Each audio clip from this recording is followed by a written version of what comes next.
পড়ে শোনাচ্ছি উইল ডুরান্টের বিখ্যাত বই দ্য স্টোরি অফ ফিলসফি। আজ পড়ছি এই বইটির 10ম অধ্যায়ের 2য় পর্ব।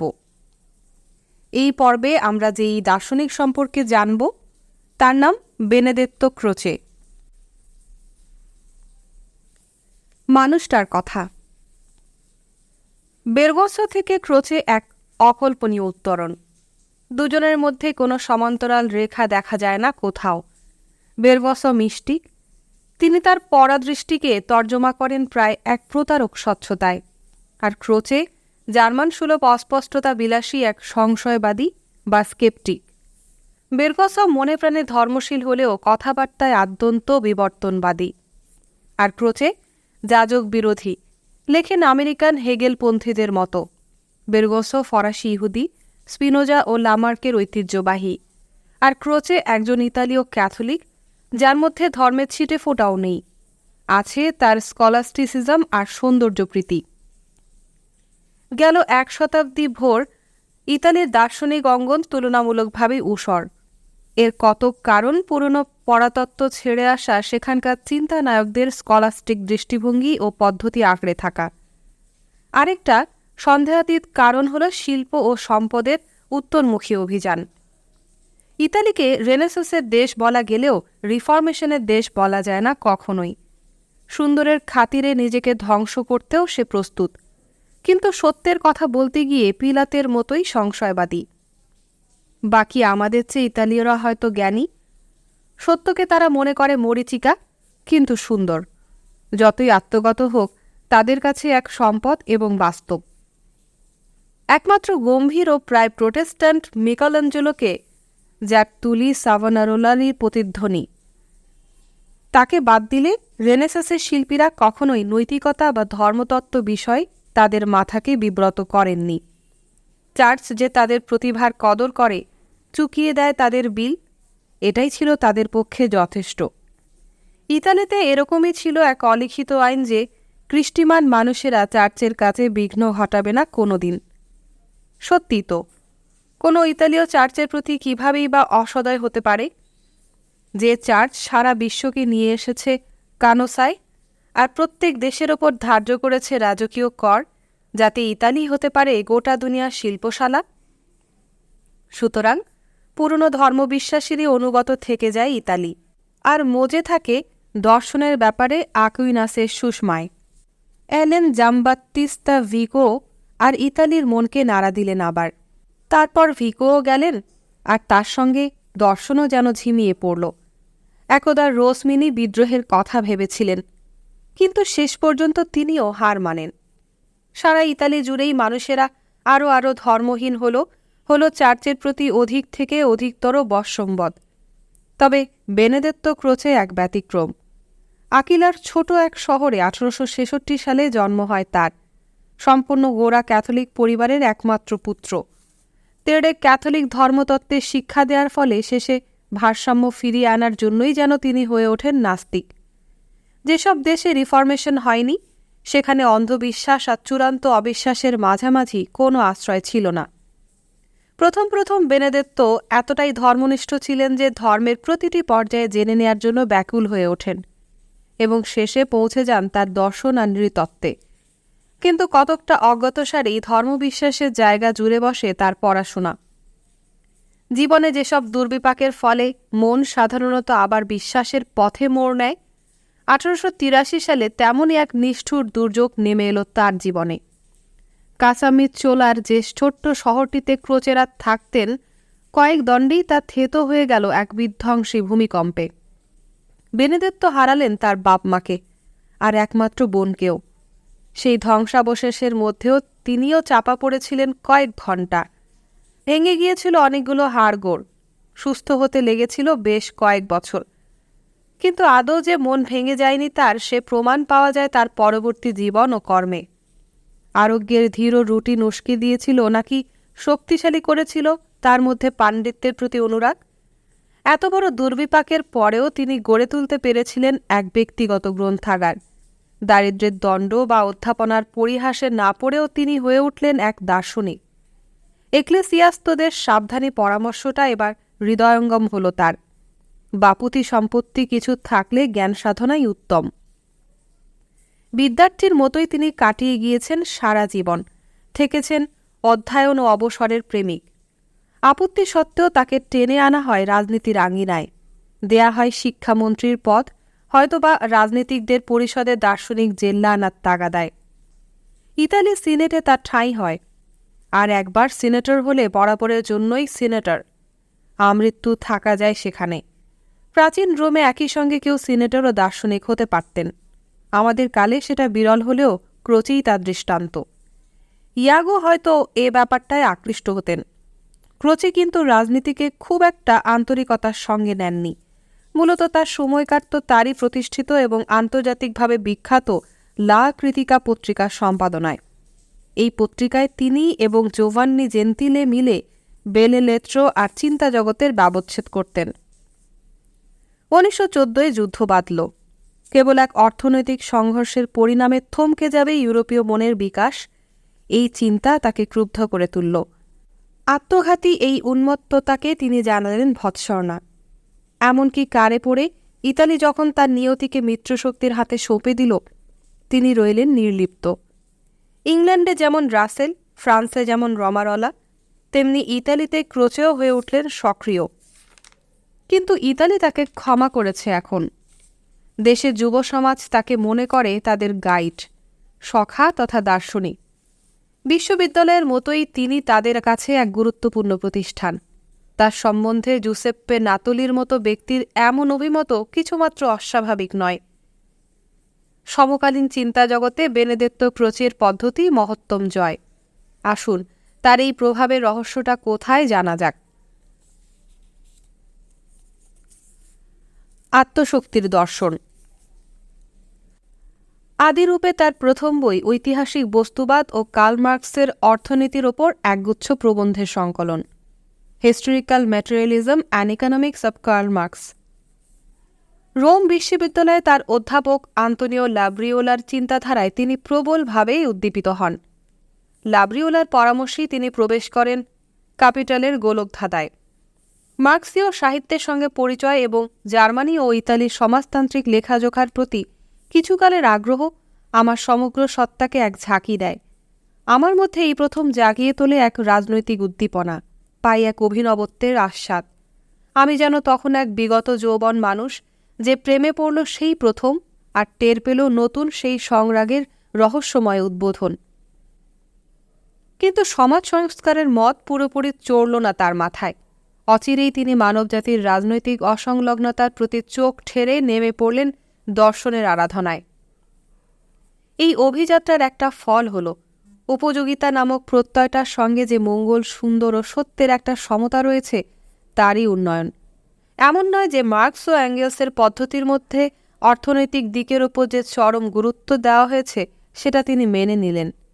এদের তিনি প্রশংসা করলেন একটা তত্ত্ব উপহার দেওয়ার জন্য, যেটা যতই অসম্পূর্ণ হোক মানুষকে আকর্ষণ করেছে এমন এক তথ্য জগতের দিকে, যা তাবৎকাল ছিল প্রায় উপেক্ষিত ও অবহেলিত। কিন্তু ইতিহাসের সেই চরমপন্থী ভাষ্যকে শিল্পগত পরিবেশের কাছে এক ভারসাম্যহীন আত্মসমর্পণ বলে খারিজ করে দিলেন তিনি। কবুল করতে নারাজ হলেন যে বস্তুবাদ বয়স্কদের কাছে কোনো দর্শন হতে পারে, বা হতে পারে বিজ্ঞানের জন্য উপযোগী কোনো পদ্ধতি। ক্রোচের কাছে মনই হল আদি ও চরম বাস্তবতা, এবং যখন তিনি তার চিন্তা পদ্ধতি লেখায় হাত দিলেন, প্রায় লড়াকু মেজাজেই তিনি তার নাম দিলেন আত্মশক্তির দর্শন, দ্য ফিলসফি অফ স্পিরিট। ক্রোচে একজন ভাববাদী। হেগেলের পর কোনো দর্শনকেই তিনি মানতে চাননি। সমস্ত বাস্তবতাই ভাব বা আইডিয়া। আমাদের সংবেদন এবং আমাদের চিন্তায় এই ভাব যে রূপ ধারণ করে, তার বাইরে আমরা কিছুই জানি না। সুতরাং সমস্ত দর্শনকেই লজিকে রূপান্তর করা যায়। আমাদের ভাবের সঙ্গে সত্যের রয়েছে এক নিখুঁত সম্পর্ক। সম্ভবত ক্রোচে এই সিদ্ধান্তকে একটু বেশি পছন্দ করেন। আসলে তিনি যুক্তিপন্থী ছাড়া আর কিছু নন। এমনকি তার অ্যাস্থেটিক্স গ্রন্থেও লজিকের ওপর একটা অধ্যায় ঢুকিয়ে দেওয়ার লোভ সামলাতে পারেন না তিনি। কথা সত্যি, দর্শনকে তিনি বলেন মূর্ত সার্বিকের পাঠ, আর বিজ্ঞানকে বলেন বিমূর্ত সার্বিকের। কিন্তু পাঠকের দুর্ভাগ্য এই যে ক্রোচের মূর্ত সার্বিক বিশ্বজনীনভাবেই বিমূর্ত। বস্তুত ক্রোচে হলেন স্কলাস্টিক ঐতিহ্যের ফসল। তার আনন্দ সেই দুর্বোধ্য ভিন্নতা আর শ্রেণীকরণে, যার চক্করে পড়ে বিষয় আর পাঠক উভয়ই নাজেহাল হয়ে থাকে। অবলীলায় তিনি ঢুকে যান নৈয়ায়িক কুটক চালিতে, সিদ্ধান্তের জন্য ব্যস্ত হন খণ্ডন না করেই। তিনি হলেন জার্মানায়িত ইতালীয়, ইতালায়িত জার্মান, যেমন নিটশে। তার ত্রয়ী পুস্তকের প্রথম বইখানার শিরোনাম ফিলোসফিয়া দেল্লো স্পিরিতো তথা logic as the science of the pure concepts, 1905। এর মতো অধিকতর জার্মান বা অধিকতর হেগেলীয় আর কিছু হয় না। ক্রোচে মনে করেন প্রতিটা ভাবই হবে যতদূর সম্ভব বিশুদ্ধ, অর্থাৎ যতটা সম্ভব আদর্শধর্মী, যতটা সম্ভব ততটাই বিমূর্ত আর অপ্রায়োগিক। দর্শনের কুজ্ঝটিকায় স্বচ্ছতা ও ব্যবহারিক আধেয়র প্রতি উইলিয়াম জেমস বাতিস্তম্ভ তুলে ধরার যে প্রবল আগ্রহ দেখিয়েছিলেন, এখানে তার লেশমাত্র চোখে পড়ে না আমাদের। ভাবকে তার ব্যবহারিক ক্ষেত্রে ফেলে সংঘাত করার কোনো তোয়াক্কাই করেন না ক্রোচে, বরং ব্যবহারিক বিষয়কেই তিনি পরিণত করেন ভাবে, সম্পর্কে আর প্রকরে। তার বইগুলো থেকে যদি সমস্ত বিমূর্ত আর পরিভাষাধর্মী শব্দগুলোকে বিদায় করা হতো, তাহলে তারা অন্তত মেদস্বিতার ভারে পীড়িত হতো না। এরকম বিশুদ্ধ প্রত্যয় বলতে ক্রোচে এক সার্বিক প্রত্যয়কেই বোঝাতে চান, যেমন পরিমাণ, গুণ, বিবর্তন অথবা কোনো চিন্তা, যা বোধগম্যভাবে সকল বাস্তবতার প্রতি প্রয়োগ করা যায়। এই প্রত্যয়গুলো নিয়ে ক্রোচে এমনভাবে খেলা করেন যেন হেগেলের আত্মা তারই মধ্যে খুঁজে পেয়েছে আরেক অবতার, যেন বা তিনি দুর্বোধ্যতার ব্যাপারে আচার্যের সঙ্গে পাল্লা দিতে নেমে পড়েছেন জবর এক প্রতিযোগিতায়। এসবকেই লজিক আখ্যা দিয়ে অধিবিদ্যাকে তিনি তাচ্ছিল্য করেন, ভাব দেখান যেন অধিবিদ্যার কলুষ থেকে তিনি মুক্ত। তার ধারণা অধিবিদ্যা হচ্ছে ধর্মতত্ত্বের প্রতিধ্বনি, আর ইদানিংকালের বিশ্ববিদ্যালয়ের দর্শনের শিক্ষকেরা মধ্যযুগীয় ধর্মতাত্ত্বিকদের হুবহু সাম্প্রতিক সংস্করণ। কোমল বিশ্বাসগুলার প্রতি কঠোর দৃষ্টিহীনে তিনি তৈরি করেন ভাববাদের এক হোঁট। ধর্মকে তিনি বাতিল করেন, বিশ্বাস করেন ইচ্ছার স্বাধীনতায়, কিন্তু আত্মার অমরতায় নয়। সৌন্দর্যের উপাসনা এবং সাংস্কৃতিক জীবন তার কাছে ধর্মেরই বিকল্প। আদিম মানুষের কাছে ধর্ম যেমন তাদের বৌদ্ধিক উত্তরাধিকার, তেমনি আমাদের বৌদ্ধিক পিতৃধন আমাদের ধর্ম। আমরা জানি না ধর্মকে কোন কাজে লাগাবে তারা, যারা মানুষের তাত্ত্বিক ক্রিয়াকলাপ, তার শিল্প, তার সমালোচনা আর তার দর্শনের পাশাপাশি ধর্মকেও সংরক্ষণ করতে চায়। দর্শন ধর্মের অস্তিত্বের সব কারণেই উপড়ে ফেলে। আত্মার বিজ্ঞান হিসেবে ধর্ম তার কাছে এক অবভাস, এক অস্থায়ী ঐতিহাসিক ঘটনা, এক পরিস্থিতির দাওয়াই, না হলেও যা বেশ চলে যায়। ভাবতে ভালো লাগে শব্দগুলো পড়ার পর লা জোকান্দার হাসি রোমের মুখের উপর উথলে পড়েছিল কিনা। এখানে আমরা এমন এক দর্শনের সাক্ষাৎ পাচ্ছি যা একই সঙ্গে প্রকৃতিবাদী এবং অধ্যাত্মবাদী, অজ্ঞেয়বাদী এবং অনির্ধারণবাদী, ব্যবহারবাদী এবং আদর্শবাদী, অর্থনৈতিক ও নান্দনিক। একথা সত্যি, ক্রোচের আগ্রহ জীবনের প্রায়োগিক দিকের চেয়ে তাত্ত্বিক দিকের প্রতিই বেশি। তবে তার রচনার বিষয়বস্তু থেকেই প্রমাণ হয় নিজের স্কলাস্টিক প্রবণতা কেটে বেরিয়ে আসার জন্য তার চেষ্টার কোনো খামতি ছিল না। তার লেখা ফিলোসফি অব দ্য প্র্যাকটিক্যাল বইখানা বেশ পৃথুল। অংশত এটি লজিক, তবে ভিন্ন অভিধায়, আর অংশত আধিবিদ্যক আলোচনা স্বাধীন ইচ্ছা নামক সেই পুরনো সমস্যার। অন হিস্ট্রি শীর্ষক মাঝারি মাপের বইটায় তিনি এই ধারণায় পৌঁছেছেন যে ইতিহাস হচ্ছে গতিশীল দর্শন। এখানে তিনি আরও বলছেন, তিনি ঐতিহাসিক যিনি মানুষ ও প্রকৃতিকে তত্ত্ব ও বিমূর্ত কল্পনার ঘের থেকে দেখান কারণ ও ঘটনার বাস্তব প্রবাহ থেকে। ক্রোচের প্রিয় লেখক ছিলেন ভিকো। ইতিহাস দার্শনিকদেরই লেখা উচিত। ভিকোর এই উক্তিকে ক্রোচে অকুণ্ঠ সমর্থন জানিয়েছিলেন। ক্রোচে মনে করেন যথার্থ বৈজ্ঞানিক ইতিহাসের উপাসনা থেকে কেবলমাত্র আণুবীক্ষণিক বৈদগ্ধ্যের সৃষ্টি হয়, কেননা সেখানে ইতিহাসকারের অনেক কিছু জানা থাকায় সত্যের সুতোটাই হারিয়ে যায়।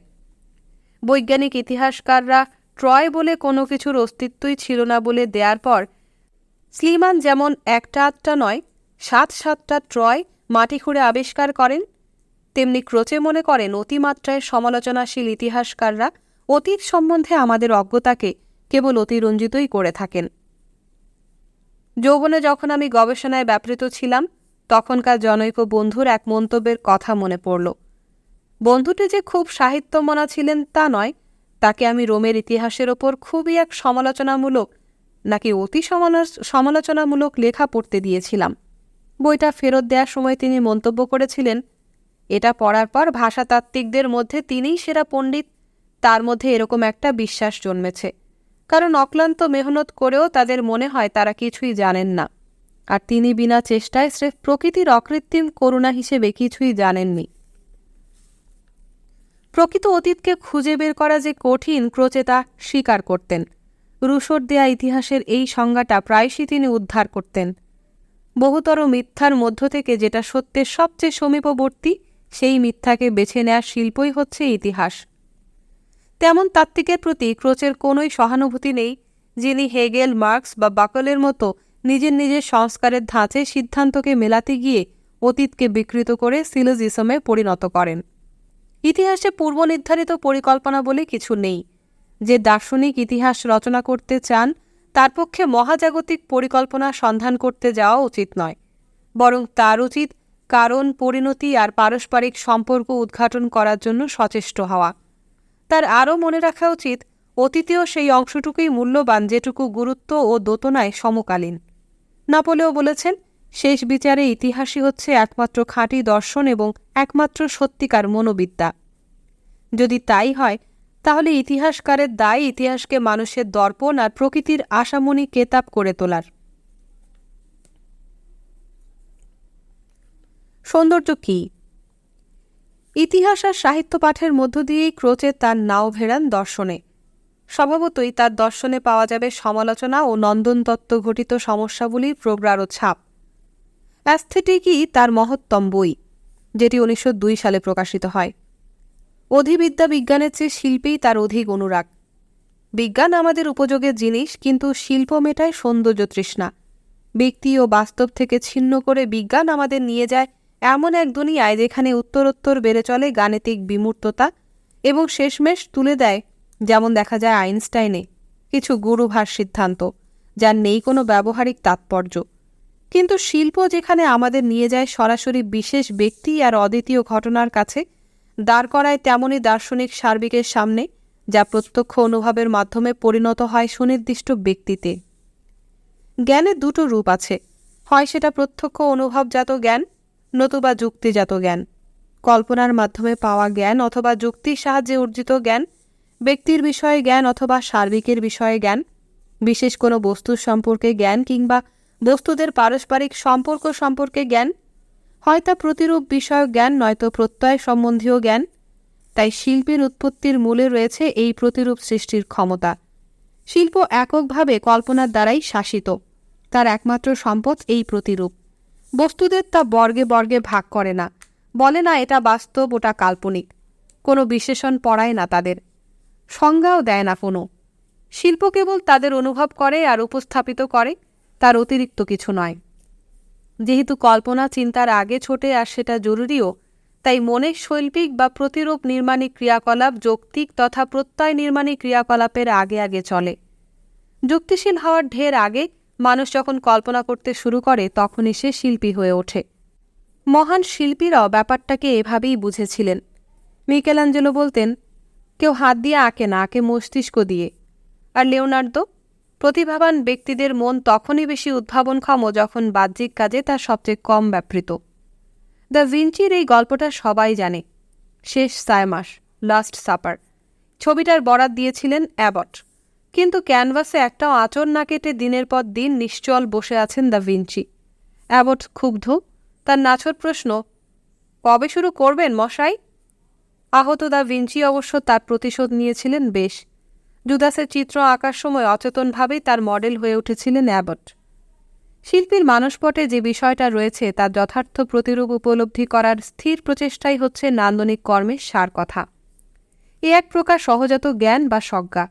এর মধ্যে কোনো অতীন্দ্রিয় অন্তর্দৃষ্টি নেই, রয়েছে কেবল নিখুঁত দৃষ্টি, পূর্ণাঙ্গ উপলব্ধি আর পর্যাপ্ত কল্পনা। শিল্পের রহস্য বাহ্যিকতায় নেই, আছে ভাবের উপলব্ধিতে। বাহ্যিকতা নিছক যান্ত্রিক কলাকৌশল আর হস্তনৈপুণ্যের ব্যাপার। মনের মধ্যে কথাটা যখন ঠিকঠাক এসে গিয়েছে, স্পষ্ট আর পরিষ্কারভাবে যখন কোনো চিত্র বা মূর্তি ভেসে উঠেছে, কোনো একটা সঙ্গীতের বিষয় যখন ধরা পড়েছে, তখনই প্রকাশ নিশ্চিত হয়, সম্পূর্ণতাও পায়, আর কিছুর আবশ্যক হয় না তখন। তখন হাঁ করলে তা হয়ে ওঠে কথা বা গান, যা আমরা এতক্ষণ ভেবেছি মনে মনে তাকেই আমরা বলি স্ফুট স্বরে, যা আমরা ভেজেছি গুনগুনিয়ে তাকেই আমরা গেয়ে উঠি স্পষ্ট করে। এরপর যদি পিয়ানোয় আমাদের আঙ্গুল চলে, হাতে নেই পেন্সিল বা ছেনি, তাহলে সেগুলো হয় ইচ্ছাধীন।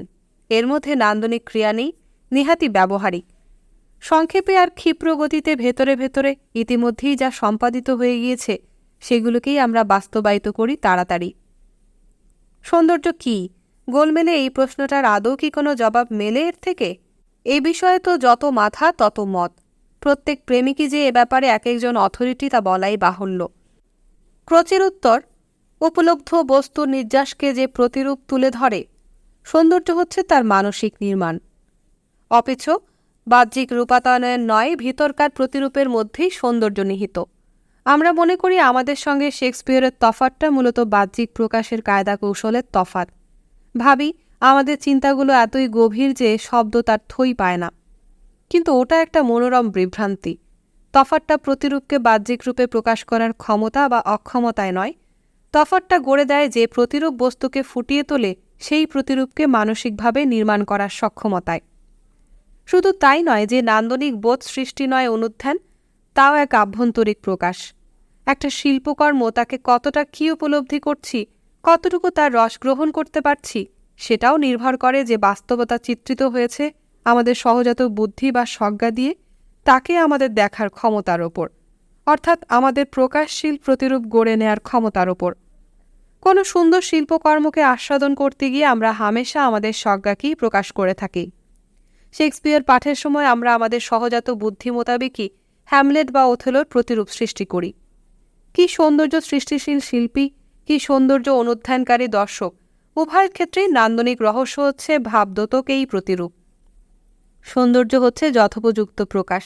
যথোপযুক্ত না হলে যেহেতু কোনো প্রকাশই খাঁটি হয় না, তাই পুরনো প্রশ্নটার আমরা একটা সহজ উত্তর দিয়ে দিতে পারি। সৌন্দর্য মানে প্রকাশ। সমালোচনা। এসব কথা নক্ষত্রহীন রাত্রির মতোই স্বচ্ছ, বাড়তি বিজ্ঞতা নেই কোথাও। ফিলসফি অব স্পিরিটের খুবই অভাব। সহানুভূতিশীল ব্যাখ্যারও দেখা মেলে না তেমন। ফিলসফি অব দ্য প্র্যাকটিক্যাল একেবারেই অবাস্তব। সজীব প্রসঙ্গ সেখানে একান্তভাবেই অনুপস্থিত। অন হিস্ট্রি কেবল সত্যের একটা দিকই তুলে ধরে, ইতিহাসের সঙ্গে দর্শনকে মেলাবার প্রস্তাব রাখে, আর বাদ পড়ে এই দিকটা যে বিশ্লেষণাত্মক নয় সংশ্লেষণাত্মক রূপেই ইতিহাস দর্শন হয়ে উঠতে পারে। সেই ইতিহাস টুকরো টুকরো ইতিহাস নয়। মানুষের কর্মবৃত্তিকে এইটে অর্থনৈতিক, এইটে রাজনৈতিক, এইটে বৈজ্ঞানিক, এইটে দার্শনিক, কি এইটে ধর্মীয়, এইটে সাহিত্যিক আর এইটে শৈল্পিক, এইভাবে কল্পনায় পৃথক করে ভিন্ন ভিন্ন বইয়ে যেভাবে পরিবেশন করা হয় আর কি। বরং ঈষৎ হালকাভাবে বললে সেই ইতিহাস হবে অবিচ্ছেদ্য বন্ধনে আবদ্ধ ইতিহাস, যেখানে কোনো একটা কালপর্বে মানব জীবনের সকল পর্যায়গুলোকে মানুষের সীমিত শক্তিতে যতটা সম্ভব অধ্যয়ন করা হবে, তাদের অনন্য সম্পর্ক, একই ধরনের পরিস্থিতিতে তাদের সাধারণ প্রতিক্রিয়া আর তাদের বিভিন্ন ও পারস্পরিক প্রভাবের কথা খেয়াল রেখে। তার মধ্যেই পাওয়া যাবে একটা যুগের ছবি, পাওয়া যাবে জটিল মানব জীবনের রেখার লেখ্য। বস্তুত কোনো দার্শনিক লিখতে চাইলে এমনটাই হবে সেই ইতিহাস। এবার অ্যাস্থেটিক, অন্যেরাই সেটা বিচার করুন, ওর ভেতর ঢোকা আমার সাধ্য নয়। কোনো মানুষ প্রতিরূপ সৃষ্টি করতে পারলেই কি তিনি পেতে পারেন শিল্পীর শিরোপা? উপলব্ধি করার মধ্যেই কি ধরা পড়ে শিল্পের মর্মকথা, তাকে প্রকাশ করার মধ্যে নয়? কথাবার্তায় যা বলি তার চেয়ে সুন্দর চিন্তা আর কি কখনো জাগেনি আমাদের? শিল্পীর মনে তার আভ্যন্তরিক প্রতিরূপটা কী ছিল সেটা কিভাবে জানা যায়? কিভাবে জানা যায় তার যে শিল্পকর্মের আমরা এত প্রশংসা করছি তার আইডিয়াটা সত্যিই কি ধরা পড়েছে এখানে, নাকি বাদ পড়েছে কিছুটা? রদ্দার হার্লটকে সুন্দর বলা যেত কি, যদি না তা হতো কোনো পর্যাপ্ত উপলব্ধির ভাবব্যঞ্জক মূর্ত প্রকাশ, হোক না সেই উপলব্ধির বিষয় অপ্রিয় আর কুৎসিত। অ্যারিস্টটল বলেন, বাস্তবে যেসব বস্তু আমাদের কাছে অরুচিকর তাদের বিশ্বস্ত কায়ারূপ আমাদের আনন্দ দেয়। তার কারণ কি এই নয় যে ওই শিল্পকর্মের মধ্যে ঘটেছে ভাব বা আইডিয়া যথার্থ সম্প্রকাশ? যেসব দার্শনিক শিল্পীদের সৌন্দর্য কী বলে থাকেন, তাদের সম্বন্ধে খোদ শিল্পীরা কী ভাবেন সেটা জানা কৌতূহলোদ্দীপক হতে পারে, এবং সন্দেহ নেই কিছুটা অস্বস্তিকরও বটে। জীবিত শিল্পীদের মধ্যে মহত্তম মানুষটি তো প্রশ্নটার জবাব করার আশা ছেড়েই দিয়েছেন। তিনি লিখছেন, আমার ধারণা একটি সামগ্রী কেন সুন্দর ঠিকঠাক কোনো দিনই তা জানা হবে না আমাদের, কিন্তু ওই পরিণত প্রজ্ঞায় আমরা এমন এক শিক্ষা পাই যা সচরাচর আমরা দেরিতেই লাভ করি। আজ ইস্তক কেউই আমাকে সঠিক রাস্তাটা দেখাতে পারেননি। আমার কথা বলি, সুন্দর সম্বন্ধে আমি আমার অনুভূতি অনুসরণ করে চলি, আর এই নিজের অনুভূতির চেয়ে সাচ্চা গাইড কবে আর কারই বা জুটেছে? আমাকে যদি সত্য আর সৌন্দর্যের মধ্যে কোনো একটাকে বেছে নিতে হয়, তাহলে নির্দ্বিধায় আমি সৌন্দর্যকেই বেছে নেব। দুনিয়ায় সৌন্দর্য ছাড়া আর কোনো সত্য নেই। আশা করি আমাদের বাছাবাছির দরকার হবে না। হয়তো কোনো একদিন আমরা আত্মায় সেই শক্তি ও স্বচ্ছতা অর্জন করব, যার দৌলতে ঘনান্ধকার সত্যের মধ্যেও দীপ্তিমান সৌন্দর্যের দেখা পাব।